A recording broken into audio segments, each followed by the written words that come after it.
Hey there, fellow time travelers and comic book aficionados. We're going to the DuPage Comic Con, Mighty Con, and who knows what we'll find. Will be some Golden Age books, Silver Age books, some either Bill Sienkiewicz artwork with New Mutants, that's what I'm looking for today, or maybe some Fiction House books on the cheap.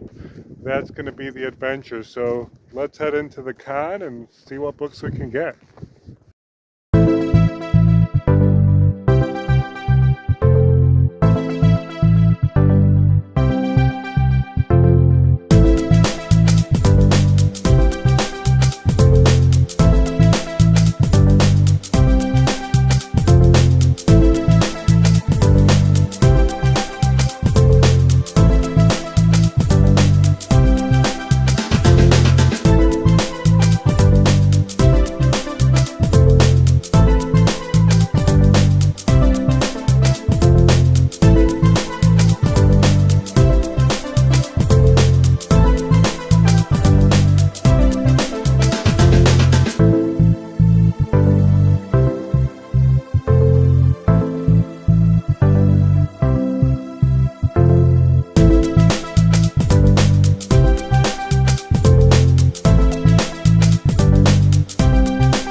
here we are in the DuPage County Fairgrounds with MightyCon, and we have right here Find My Keys, and just a great number of books over here. So how's the con treating you so far? It's been going really well so far. This is one of my favorite days of the year here. Lots of great vendors, and it's packed. It's pretty packed. It's still pretty busy, so we love it. Oh, that's awesome. And if we're not here and we're not finding you here, where could we find you on the social media? Help me find my keys. Help me find my keys. I think I lost my car keys, but right. Maybe in one of these bins here. But if we look on Instagram and eBay, help me find my keys, you'll find them. Great stuff over here, always. Appreciate it. Thank you. A Chicago staple in the comic community. All right, what did you think? Did you see any books that caught your eye that perhaps you wanted for your collection?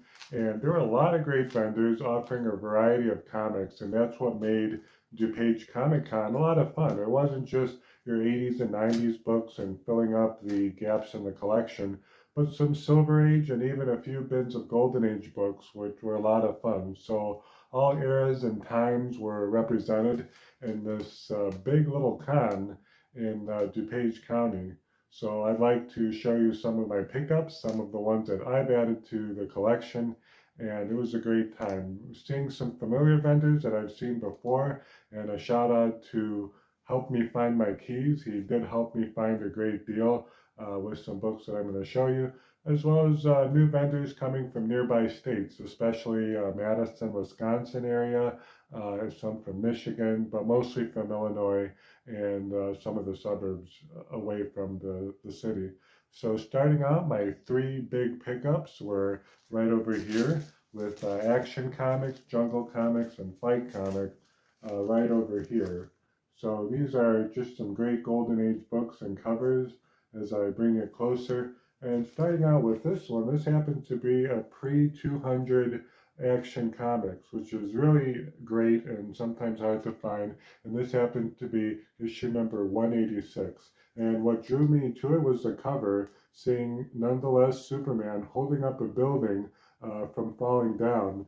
And you can even see some of the 1950s automobile and bus in the background, and the marquee here of the building and the signage of the salon right there. And it's funny because when I was visiting the con, my wife had a hair appointment, which took a couple hours, so it was very convenient for me to sneak out and find some great books like this one here. The artwork inside is by Wayne Boren, but this cover is by Winslow Mortimer, a Canadian artist who worked with DC from the 1940s and did a number of books, even for Gold Key and other comic book publishers. But to see this here with a cover date of November of 1953 with Superman and urban action is a great find and add to the collection. Other Golden Age books include two Fiction House goodies right here, Jungle Comics and Fight Comics, a Maurice Whitman cover right here, the cover date of June of 1953. So really nice lion action here. They have Kaanga on the cover, and even an introduction to some of the other stories, including Tiger Girl. Loving the red border and that detail there. $15 for a worn copy. It's a good copy, a little chip missing on the top there. Was a steal, a great one in my opinion. Great to see some Fiction House, Maureen Whitman, and Iger Group represented here. And then Fight Comics. I have a big thank you to Help Me Find My Keys. I was stumbling and looking through books, and I looked up and I said, oh, I know you. Yeah, we run into each other at various cons, and a great guy, local Chicagoan, and a great appetite for comics like myself. And he said, you know what, I'm going to give you a good deal on this. It's going to go to a good home. And we chatted up for a little bit. And this happens to be a Jack Kamen cover featuring Tiger Girl. I love the green and yellows on this book right here.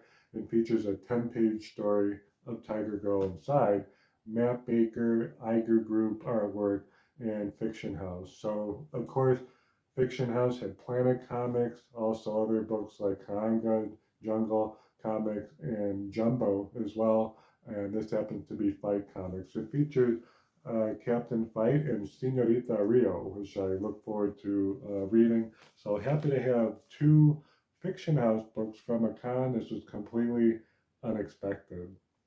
Moving along and just flipping through boxes, I saw a lot of familiar books. Some books that I've seen include X-Men, New Mutants, DC book, New Teen Titans, and I enjoy those. But I like the obscure titles, especially Saturday morning cartoon books. Some things that I've always enjoyed were Teenage Mutant Ninja Turtles, Thundercats, G.I. Joe, Transformers, and a more rare one from a Japanese adaptation, and that the Battle of Planets right here. So this is by Gold Key, and also it's been published by Whitman. Gold Key and Whitman kind of go hand in hand with these variants. And what's interesting to note, these are based off of a cartoon, and the artwork was also done by Win Mortimer.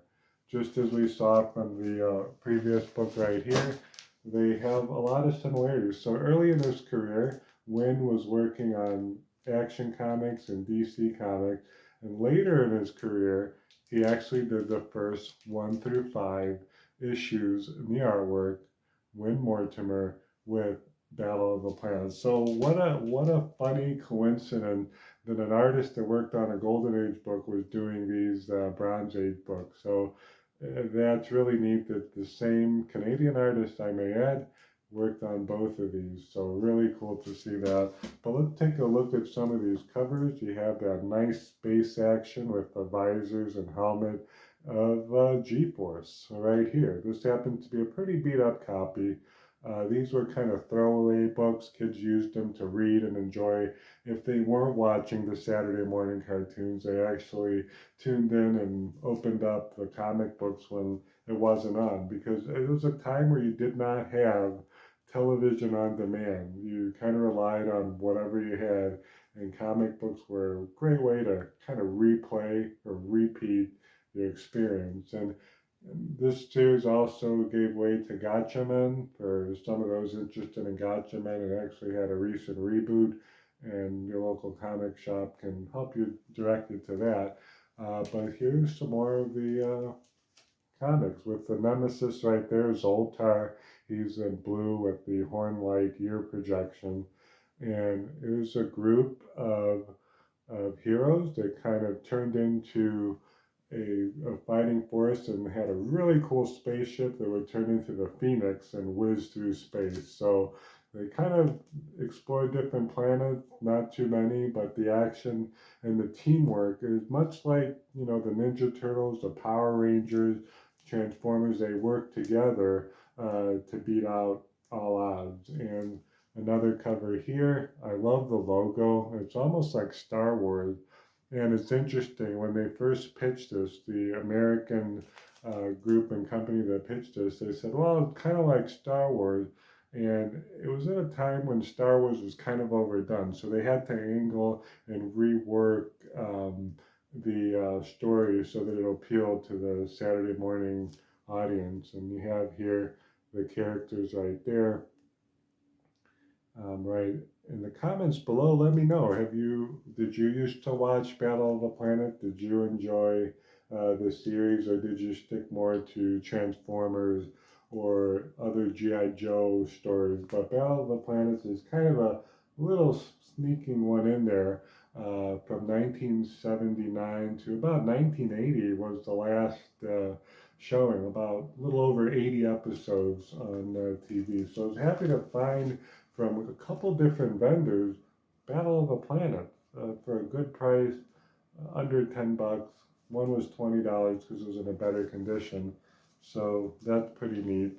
So with Lion-O and Panthera, we have the Thundercats. So just filling some issues, and this is number 5. You can see the cover art and the details. Loving the font of the title right there. This is a great one to add to the collection. Number 7, with Lion-O running away from this woolly mammoth. You can see they're traveling in time too. And I like this cover right here. This happens to be the second issue, right after the first issue, that's kind of been in demand lately with the Thundercats sometimes rebooting in comic books. I don't know if there's any movie options for Thundercats, but look at the action on that. Almost like He-Man and Masters of the Universe, which came out around the same time. The Thundercats kind of playing to that action theme. And then another book is this one here, where number 4. So seeing a Thundercats in the wild, something that I try to pick up, and if it's in a good condition like these, it's great. Something interesting about the Marvel imprint series with Star right here is pretty cool. So making way with those covers right here was a win at the con, and it was pretty neat to see Thundercats representing, and this was a major pickup for me. Was able to find a half price bin, which is always fun, and he said everything in my booth is half off, and I said, well, I'm gonna help myself to some New Mutants right there. So the New Mutants, these particular ones had Bill Sienkiewicz artwork. I've always enjoyed Bill Sienkiewicz with the Elektra series and some of the other series that he did with the Batman run as well. And you can see here some of that multimedia. He did things with paint. He added chalk to his work. He added ink. So he really took the artistic license to make more of a masterpiece in comic.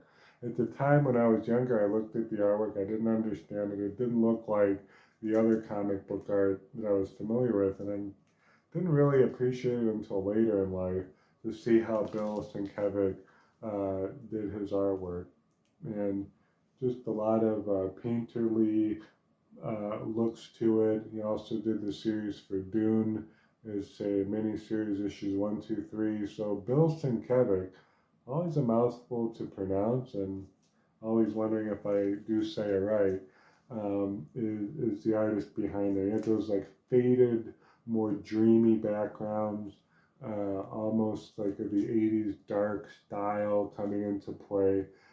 Great use of contrast and shadow, and just said, hey, give me some more of those books. I was actually looking for New Mutant number 32 featuring Cloak and Dagger. Didn't have it. I saw it empty in between numbers, so somebody knew the greatness of that artwork there. So really cool, really cool. Really happy to pick these up. Not very expensive. I mean, these are easy to pick up too.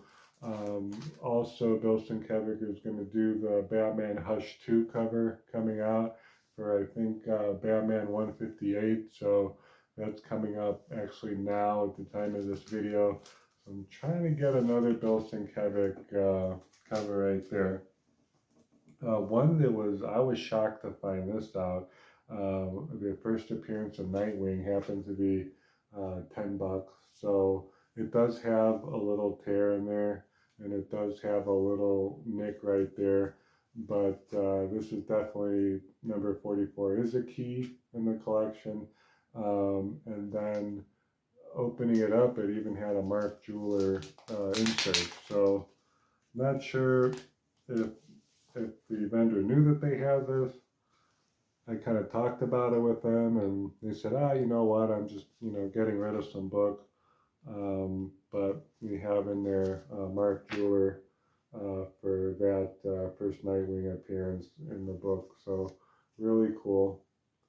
Just nice George Perez artwork. I always got into his artwork from the second series of Wonder Woman, number 1, and this one right here. I think George Perez is great. I love the black cover, and the fact that it says book 3 is a really neat way. Because in the 80s, they used to say book 1, book 2, book 3, like the Ronin series. It kind of made it more, not just your regular comic book. You're reading something real, something special, something that it even says it's a book on there. So that was a major pickup, unexpected find with that one. And then I'm always a sucker for Pacific Comics. Also, Pacific Comics had a lot of Dave Stevens artwork. But I found Alien World number 1. and great cover with creatures, monsters, and of course women on the cover. Trying to explain that to my wife. I sometimes do, I sometimes don't. Why do they have blue hair and they're supposed to have black hair and they have the blue highlight?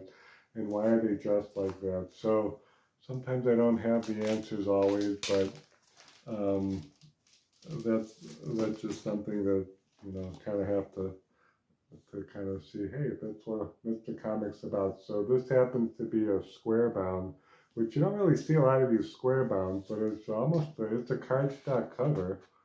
Um, there's some content that's not for young adults in here, but yeah, some nice detailed pages and splashes in there. So I look forward to reading this book. The Alien World has a number of covers that are unique, and it's a cover grab. A lot of collectors look for the covers, and Pacific Comics eventually went defunct, and Eclipse Comics took over some of those rights and were able to advance the characters. Airboy, that was a buck. Sometimes on the back of these you see Dave Stevens advertisements, so this one doesn't have it, but it was a cool cover, so pick those up to kind of have together. And then the other ones were just $1 to $2 books. Real quick, these are in beat up condition. Worlds Unknown #4. Trying to get the full series of these guys. Some nice Marvel sci-fi. If you're ever watching this channel, you know I love sci-fi and a little bit of the action there, or Weird Tales. This is number 19. Some Jack Kirby reprinted artwork on the cover. And there's always that solitary figure and the demons and monsters haunting them at the bottom. So I'm going to check out this story. This is random, but this is when I got some of the other books with Battle of the Planet and early Ninja Turtles. My start to comic book collecting began in 1993 when my third grade teacher had comic book in the back of the classroom because her husband in Des Plaines, which is a suburb of Chicago, had Comic Kingdom, Joe Sarno. Joe Sarno, he had a lot of great comics, very meticulous in particular about his book. But this is the early ones that I used to collect. So happy to see this. Good condition, number 25. So didn't actually have this in the collection. Walt Disney Showcase, this time featuring the Black Hole. Gold Key does have a 4 series run of the Black Hole, but this is a unique one shot of the movie. And it's in this book, a little thicker. Sometimes you see it on eBay, sometimes you don't. But I love the monster lurking in the background. Talk about AI and monsters. Um, Came across this nice Silver Age Wonder Woman 173 right here. A lot of action.